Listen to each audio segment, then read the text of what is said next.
Hello and good evening and good afternoon, maybe good morning, wherever you're listening to us from.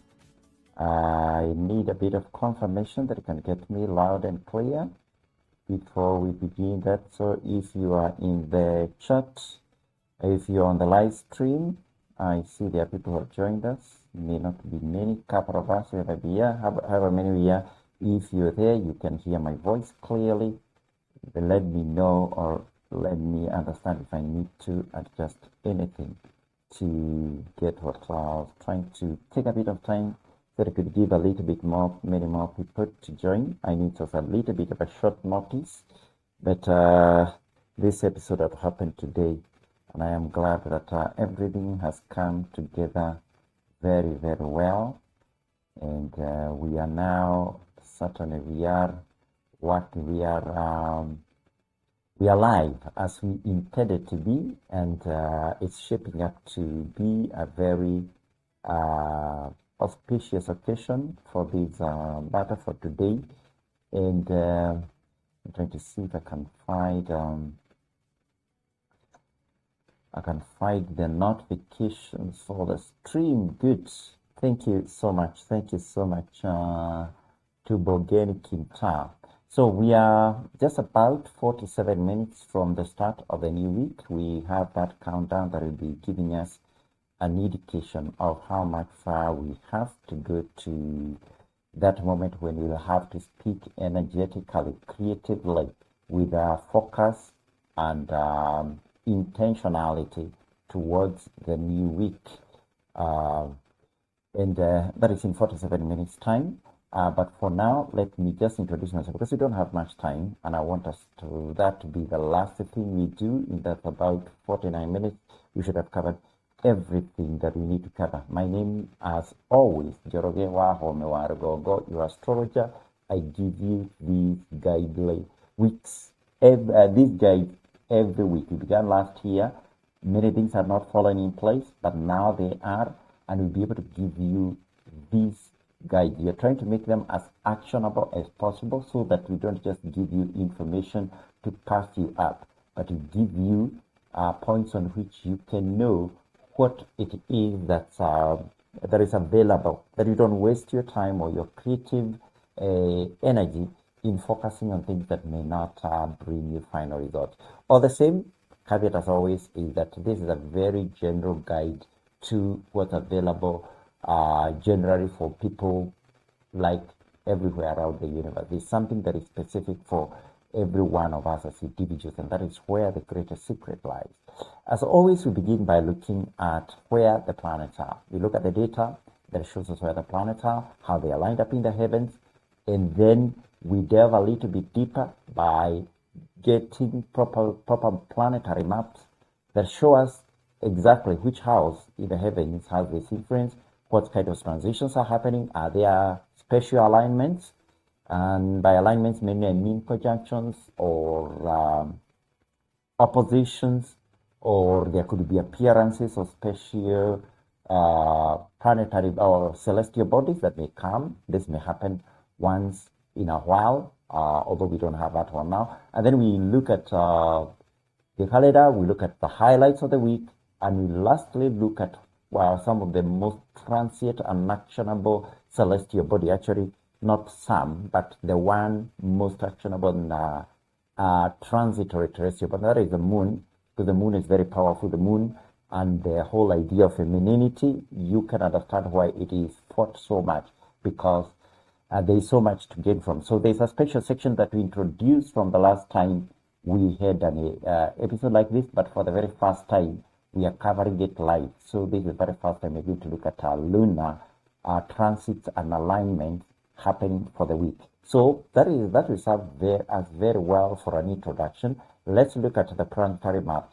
And these maps, again, they're going to be available across our social media, not maps, but these are the dimensions. We are calling them dimensions now. And I hope that I have a highlighter that I can use to point out and be able to demonstrate to you certain aspects. So for the first time, we are calling them not planetary alignments, but planetary dimensions. Dimensions here in this sense speaks about measures.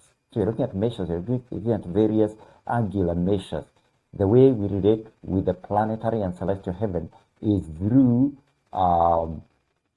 angular alignments, and these angular alignments change with time, and when we calculate them from certain righteous unprejudiced and unperverted perspectives, we are able to be guided and to know for certain what is it that is coming. Thank you so much. If you can go on interacting in the chat, if there's something you want to ask, remember that is a good thing. If you can have a question there, I'll not be able to monitor continuously what is happening in the chat, but I'll be looking every few minutes and looking and being able to tell if there is something that you need clarified. We're going to look at that. We're still about 43 minutes away. So again, it's not possible for me to go into any one of the details here. I'm just showing you that we do have that. We do have the planetary alignment, and this is how they are when we arrange them. These dimensions, rather, these are the dimensions, various dimensions, and we arrange them in the order of precedence of the planets in our system. Some of it is according to how we added them. We began with the 7 planets, then we added a few more. They became about 12, 13. They said why we need to have a regular number that can be divided at least by 2 and into 4. And that's why we ended up with 16 of them. That has remained fairly stable over the last 3 years, except for times when you have special operations like creatively programmable, what do you call it, comets. Comets appear all the time in the sky. Yeah, in fact, there is not a single time. Even now, there are some comets in the sky. Some of them may not be programmable because the point is they could be very long period comets. That means for them to make a cycle, it takes millions of years and hundreds of thousands of years. They're still programmable, but would rather the ones that are much more shorter period so that they complete a cycle within a lifetime. Those are the sort of things you're doing. That's not to mean that you cannot program things that will take place over thousands of years. You can do that. But for now, we choose the ones that have a significance. Either they are visibly spectacular. If it becomes visibly spectacular, even if it's a long period comet, we still do speak about it and we do seek to learn certain signs from it. But I'm just saying for practicality, we choose just the ones that have the greatest programmability, greatest understanding, greatest cyclic behavior.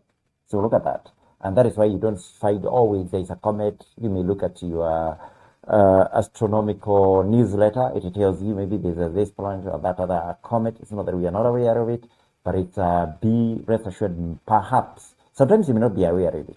By the way, there are times we don't know for certain that there is a certain apparition that is happening in the celestial heaven, and I am alerted to it, and then it turns out to be very, very significant. The only difference is that sometimes we do not know, or rather, most of the time, there are sometimes, many times, that we have evaluated a certain, maybe several celestial bodies that are appearing for a short-term period. They're not cyclic, or they are not spectacular enough, so we do leave them apart. We don't always use too much energy and time. And this is the celestial, that is week 29. These because we're not looking at anything specific here. I'm not going to what we covered last week for week 28. The graphics are available, but we're going to look also at the planetary order on week 29. Well, it's time to fit in my highlighter here. And we look at the planetary order, the zodiacal order. And this means how do they appear? How are they distributed in the celestial houses? In the across the celestial houses. Sorry, my pointer is very much not acting very. Okay, I'll not even try that again. Okay. I hope it's done its thing now. I don't even know where I am now. I'm supposed to be in this slide, the slide that is displaying for us celestial order, the zodiacal order, and it's not possible for me to zoom more clearly, but you can see here, this is the order in which the planets appear. Begin with the anti-solar point, that is in house 1, because of course the sun is in house 7. Then you go to the moon, and you go to planet Pluto, ascending node. Then you go to It's a lot easier for me to read the main screen. We go to Mercury, then we go to Mars, Neptune, Saturn, Sun, Eris, Uranus, Venus, planet Uranus, Jupiter, and lastly in house 12 is the descending node. And there are various dimensions. How are they related to the celestial heavens, the equator, celestial equator? How do they relate to the terrestrial world? And those are the 4 also dimensions that are expressed here. Again, I'll not go into that to any much detail. I'm still seeking to know how far away we are from the beginning of the week, the point at which the sun will give us the indication that the first day of the week has begun. Of course,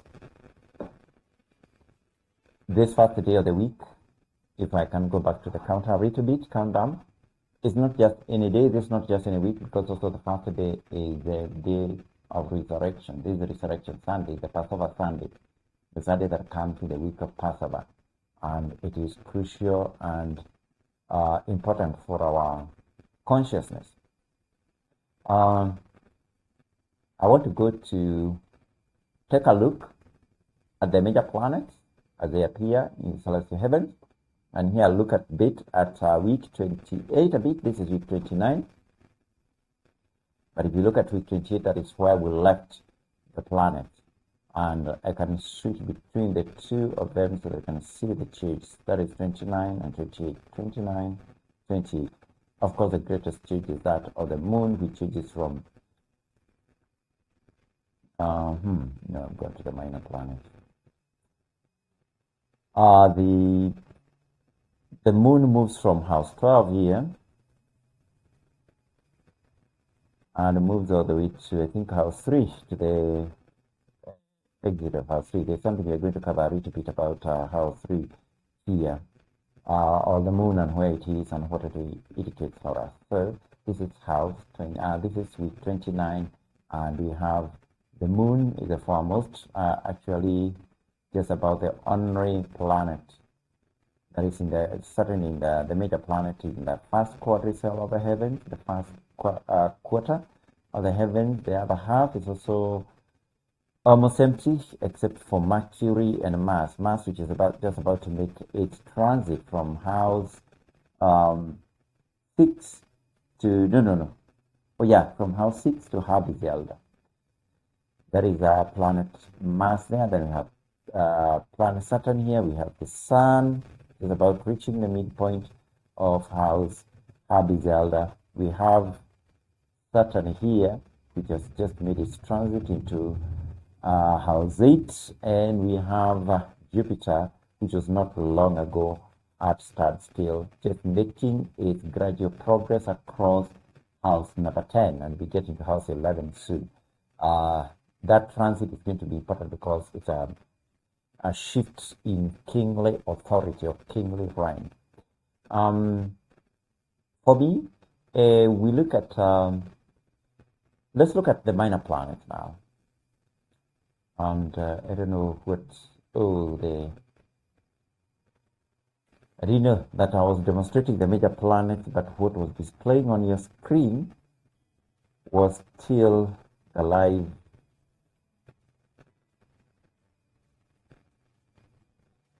It was the live countdown timer.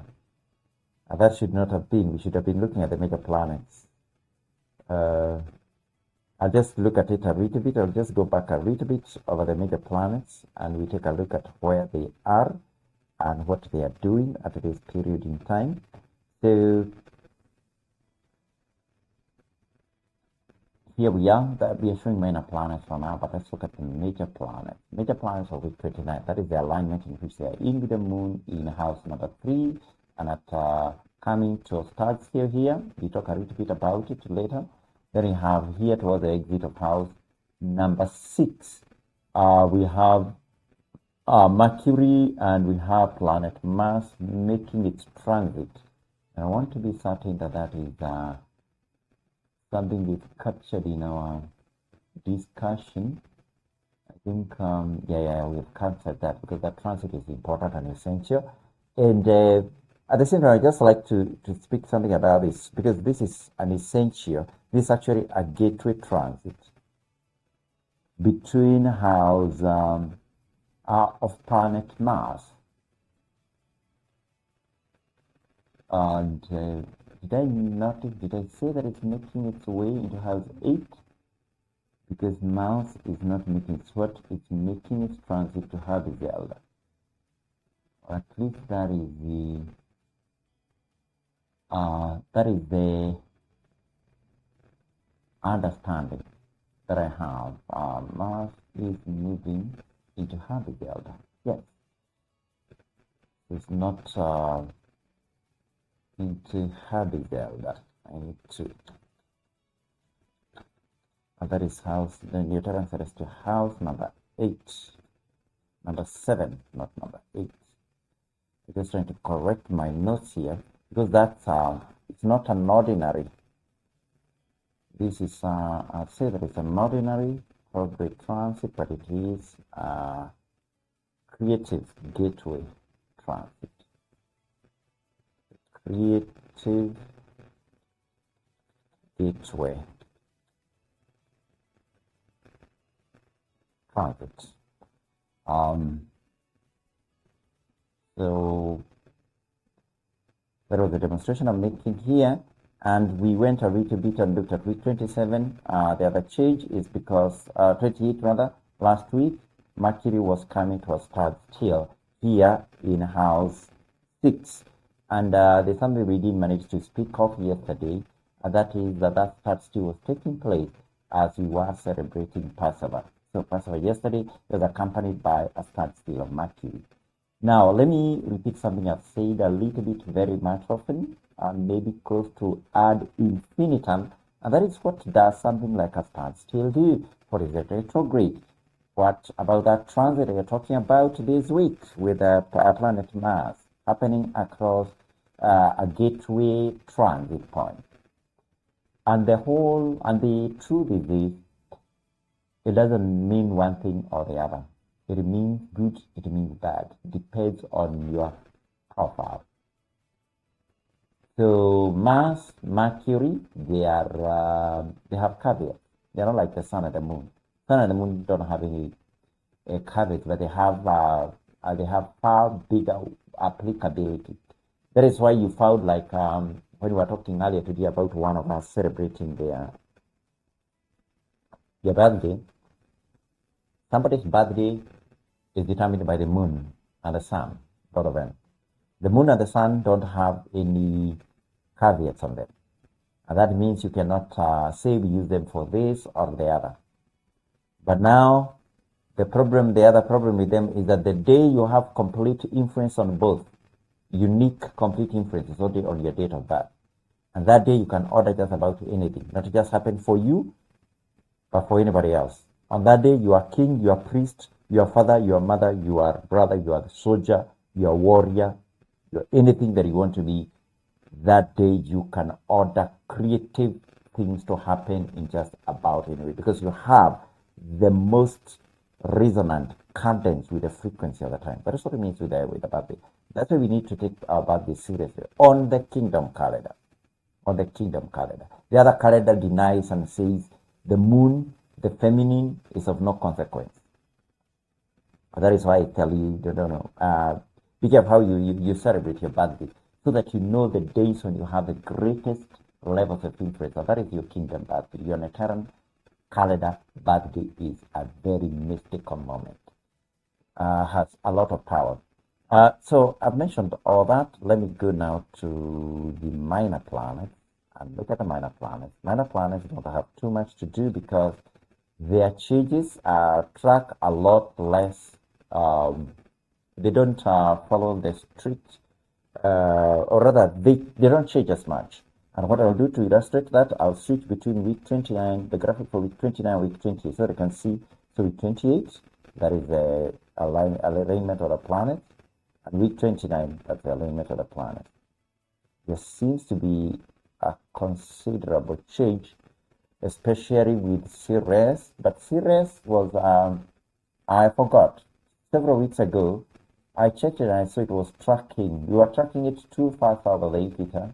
And I thought, no, it was at the equator. They put it on the equator because Ceres is not a strictly very zodiacal. Zodiacal planets follow this curve, this sinusoid curve. The sun traces it the best, but the major planets will do it. The moon doesn't very well. It keeps changing. But the outer, these minor planets like Ceres, Vesta, and Pluto can sometimes deviate. And Aries, of course. Right now, Aries seems to be very much well in tune with the.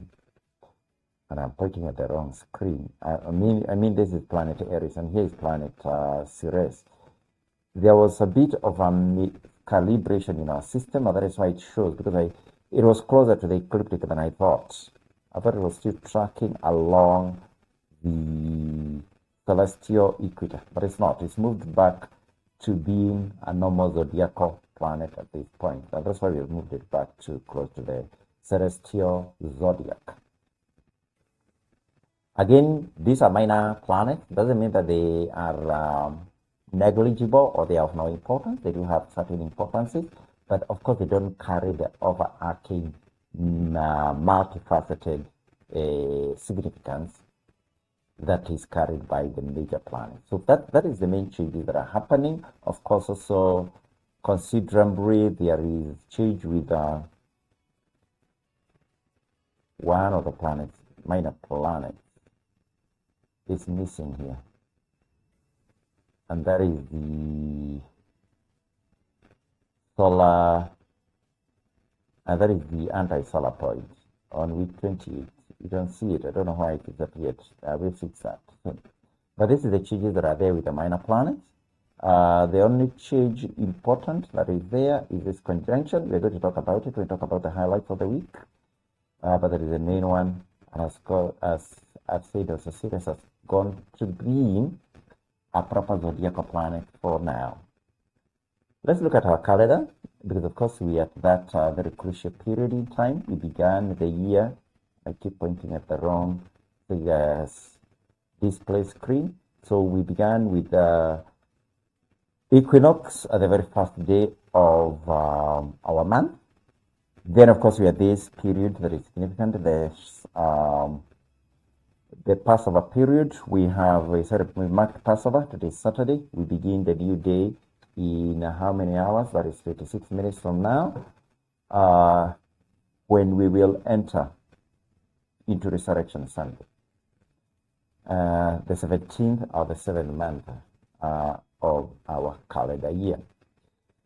Let's look at the highlights for the week, maybe for the next 10 minutes or so, as we prepare for the entry. Okay, when we move away from the 7th month, we'll edit a conjunction that is going to happen on 29th, but we'll cover this a lot more, that transition, as we move to the next 2 weeks, or rather the last week. We look at the last week of the month next weekend on a day like today. So let's look at the highlights. We will not have the section that we had last week, which was saying the happening since we last talked, because we talked about the alignment very much within the last 1 week. So one of the major happenings is that the conjunction, the planetary conjunction between Vesta and the lunar ascending nodes, it continues. Actually, this happened when I was confusing with 28 and 29. I thought we were going to week 30. And therefore, this conjunction is not continuing, but rather it's starting in the midway of Neoteran Celestial House 6. If you remember what we just talked about, the graphic, in the minor planets, there wasn't that conjunction. If it were there, then we would have, that would have been clear. Thank you so much, everyone who's joining us. If you join us, just make a comment so that we can know you are with us. If you don't mind, that will be good. I'm trying to see if I can, I may not be able to tell, but I can see there are about 5 or 6 people who have joined us now. At the time was 6 or 7 of us. So please, it's good. I've seen 2 people who were there, and that is good. I've seen Felicitas. I know we have Marian with us.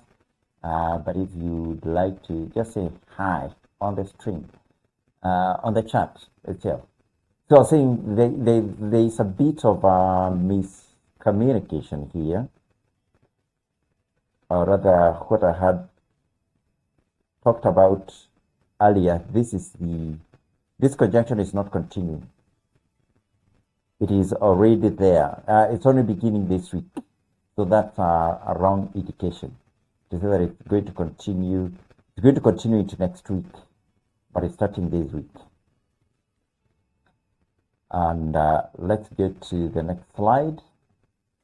Rather, the next point is that we'll see Mercury beginning its progress phase of its morning star period of a synodic cycle. Now here there are three important things here.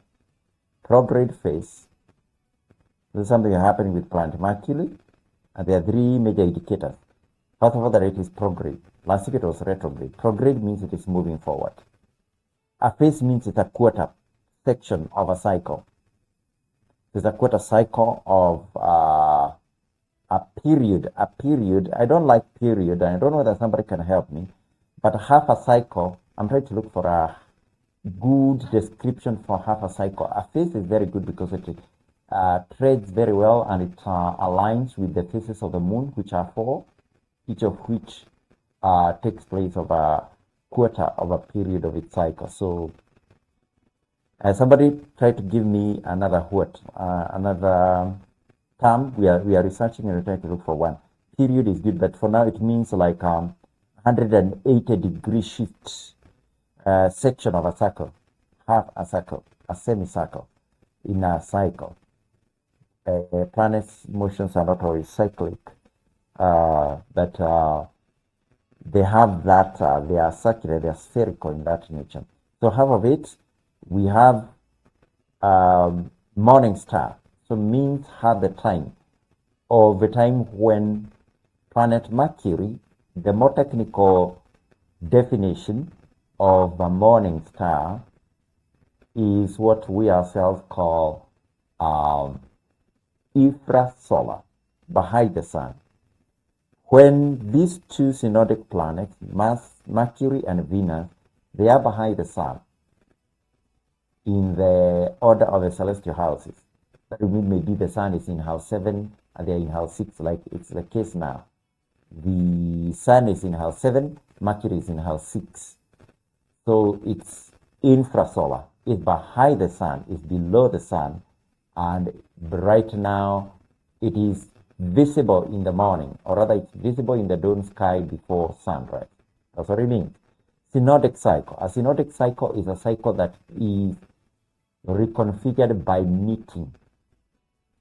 More accurately, it is configured by a mating, usually of a masculine planetary body and a feminine one. Masculine is usually the sun, and the feminine one is usually either Mercury, Venus, or the moon. They are the three planets that have synodic cycles.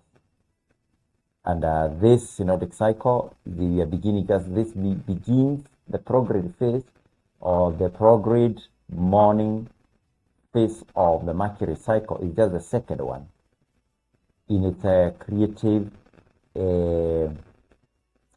cycle. So that is beginning this Sunday. Again, the question arises, what does this mean? It means what you have, because if in your profile, the Mercury, planet Mercury, is a morning star, then there's a significance. Is it prograde? Is it at the beginning? Then you have a lot of influence, because your vibrational profile gives you persuasion with how Mercury is. Mercury is now very bright morning star. Very bright, visible just about anywhere with naked eyes. You'll be able to see it about an hour before sunrise. So if in your profile, if at your nativity, at the moment of your birth, of your manifestation in this world, that is the very same situation you met, and it was happening in house 6 especially, 2, then you have. But if more of these factors, by depending on the number, then you shift from being very much in influence with Mercury. You may need the assistance of somebody who has a great persuasion. We are coming to 19 minutes to time. Let's look at the other page of our highlights.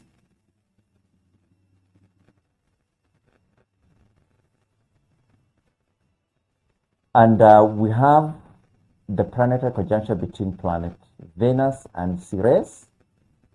It is happening in Celestial House 8. It is beginning on Monday. That is something that is happening this Monday, 2 days from now. Again, this is very much tied to individual profiles.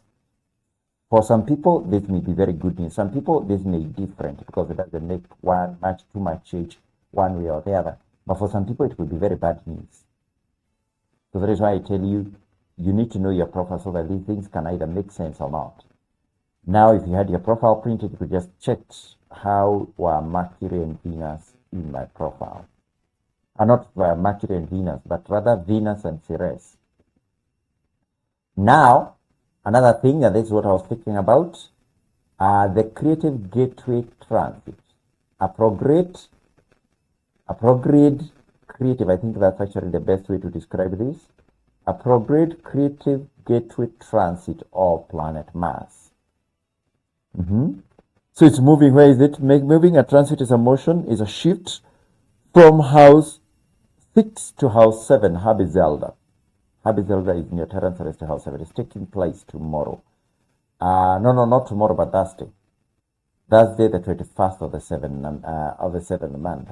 Quite some days from now. Again, this makes it makes a difference in areas of territorial expansion, aggressive takeovers, things like that, where you would like to make an aggressive entry to a market with, really making war. Even things like evangelism, planet Mars is very, very important. But that, of course, means how well it aligns. This shift aligns with your profile, because this is not important here.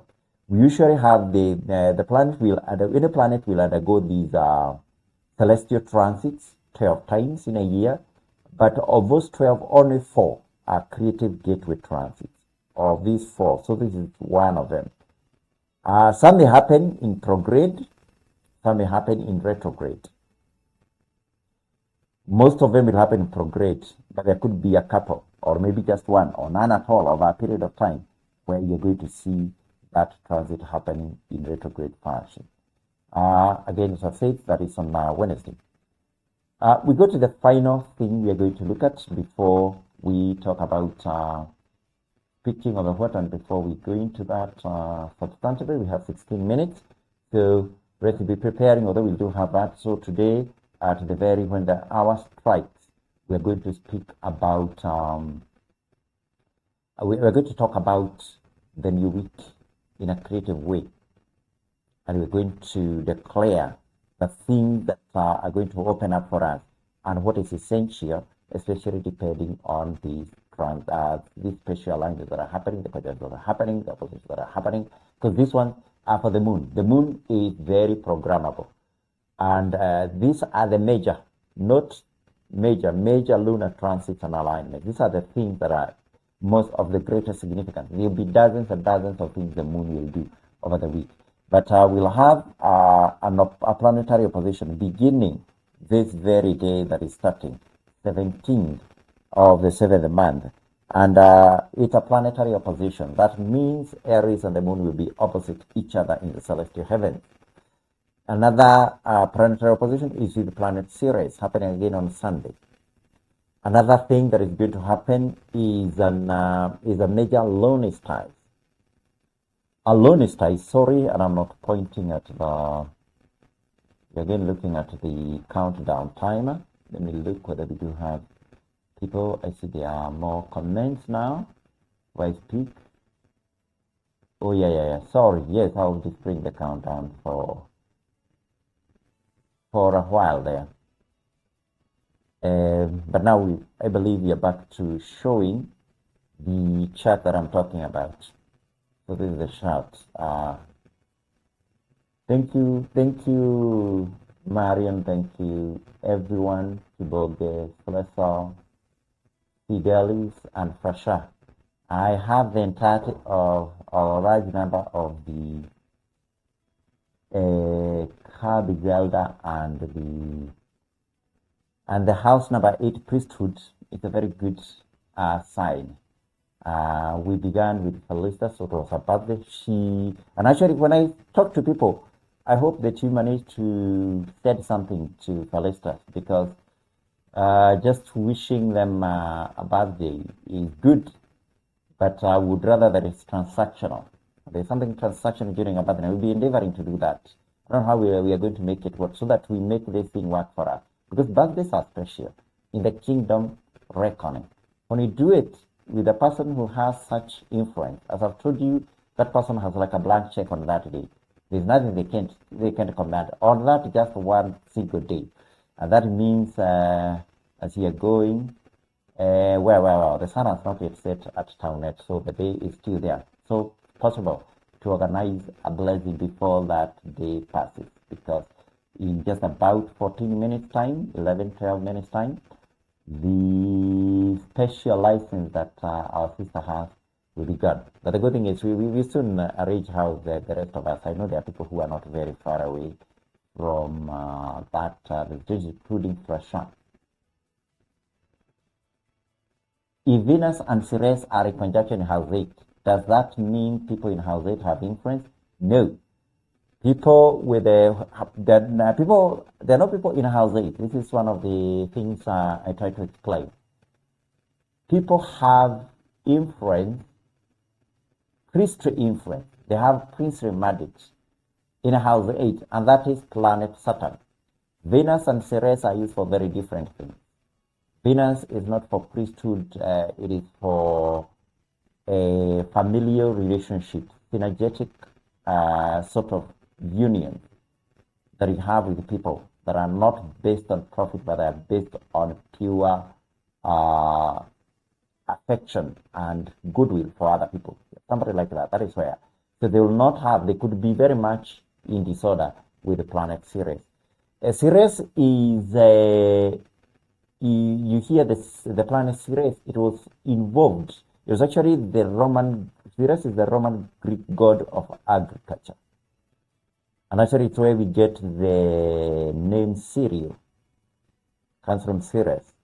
So this is for something about agricultural productivity and things like that, planting and all that.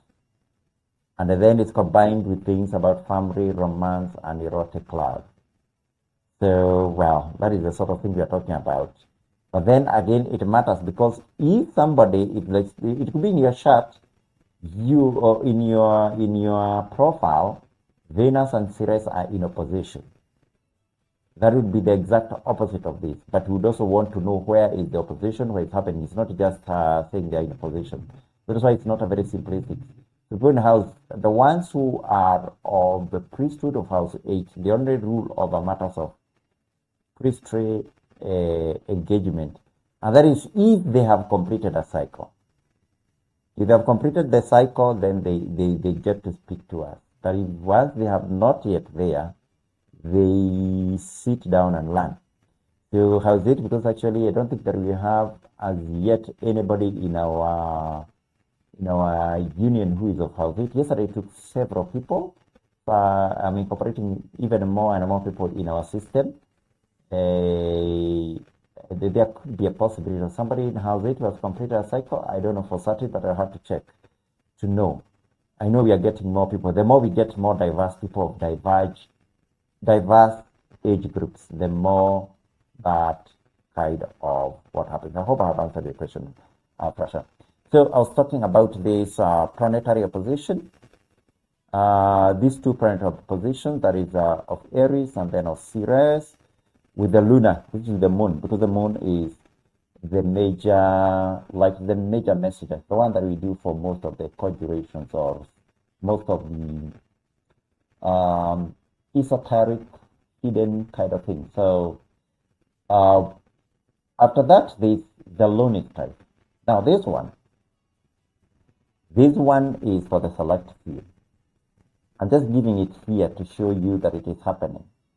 But actually, for now, it's a number for the lunar stasis are lunar transit. They are draconic. They are hidden. They are the most occulted of the junctions of the moon. And right now we are in a very special period. That is why we are talking about a major lunar stasis. And it is happening on Wednesday. It is happening with this one. Before I even put it, I had to really decide how do I describe this point. So DC, Celestial Gateway, CC, actually it should be Creative, DC, Celestial Creative Gateway Standstill Point. That point has too many adjectives, but that speaks to its significance. Of course, we have two standstill points. So this is essential, but this is something that is not for everybody. It's something very, very special. We need, this is part of the very programmable and very much something that is giving access. Of course, it happens quite regularly, but you don't always get a major, like now in the next few years, we'll stop the major lunar stasis and you'll go to the equalized lunar stasis. That will mean that the lunar solstices, the lunar stasis and solstices will be happening together. Right now, the lunar stasis have a much greater, we call it a declination. They take very far away from the equator. The moon is very much drawn either to the north or the south by the time it's coming to a standstill. And with this one happening just about the time of the Passover, essentially the Passover week, that is an important, it's an important date. Let me just leave it at that. If you want more details, you'd have to churn them out of me. Then we go to Saturday, the last day of the week. There'll be a planetary conjunction with Pluto. Pluto is still in Cabell. That tells you the moon will be moving into house Cabell. And we have 6 minutes to the beginning of the day. The beginning of the week, the beginning of the day, that week that begins with the resurrection, remembrance of resurrection. And what I'm going to do, I'm going to put music on because I want us to gather our creative energies. And by the time we speak, and we conclude by saying, it is so, and it is good in our sight, we'll be certain about the things that we have instituted. So I'll put on my mic for about a couple of minutes. I want you to think about it. I want you to plan what you want to do during the week. And we are going to speak about it in this moment as a new day rolls in. Welcome.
Hello, I hope you're back now.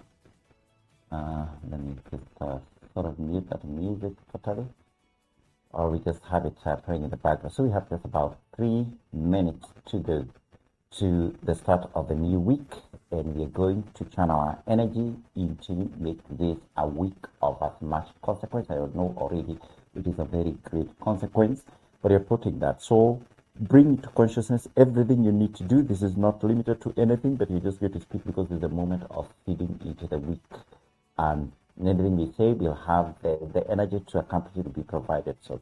So as we start here at the start of this new week, not any week, but this week that begins on the first day of Sunday on the Passover week, we know that it's essential. We know the energy that is released of transitioning, shifting to a new place and a new way of thinking, a new level of influence, visibility, and power is released and given unto us.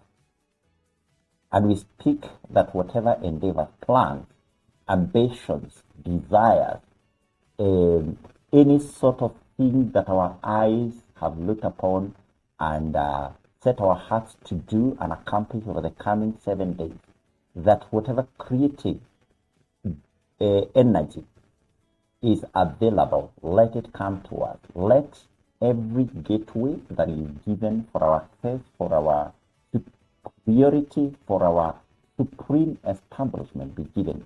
And as we begin even new programs with the ministry, as we begin the leadership meetings that we are going to gather in the evening tomorrow, in the afternoon tomorrow, that shall be such an impetus to everything that we've done.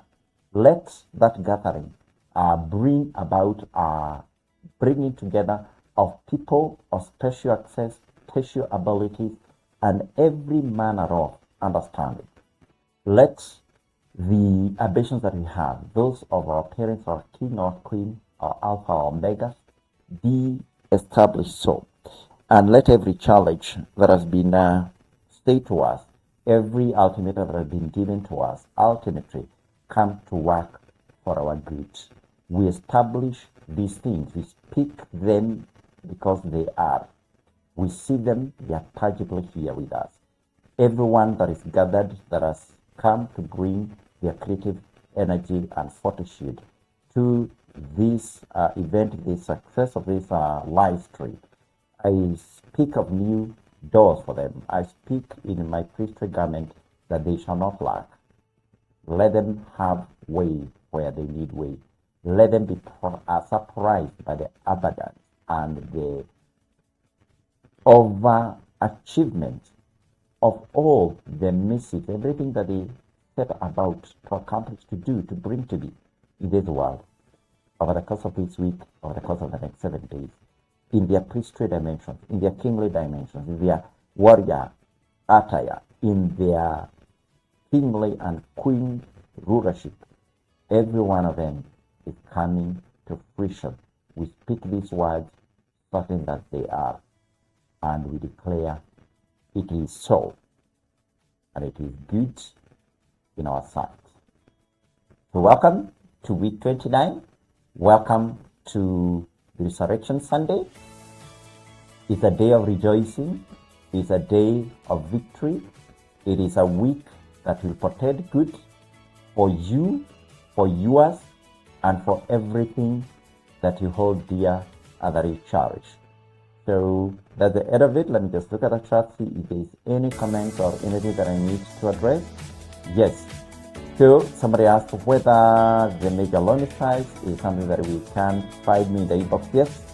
Give me a what. There are some things we may not be able to speak publicly, not because they are, but because they are of any toward donation. But I want them to be for those people who seek to know, to understand, and to be practitioners. So God bless you. Blessed be your ways today and over the course of the next 7 days until we have another meeting like today. This is going to become a regular occurrence. Every Saturday market, 11:30, we meet here We speak good, we learn the good things that are happening over the week, and we speak good things and great things for ourselves. Thank you. Have an amazing week. I love you all.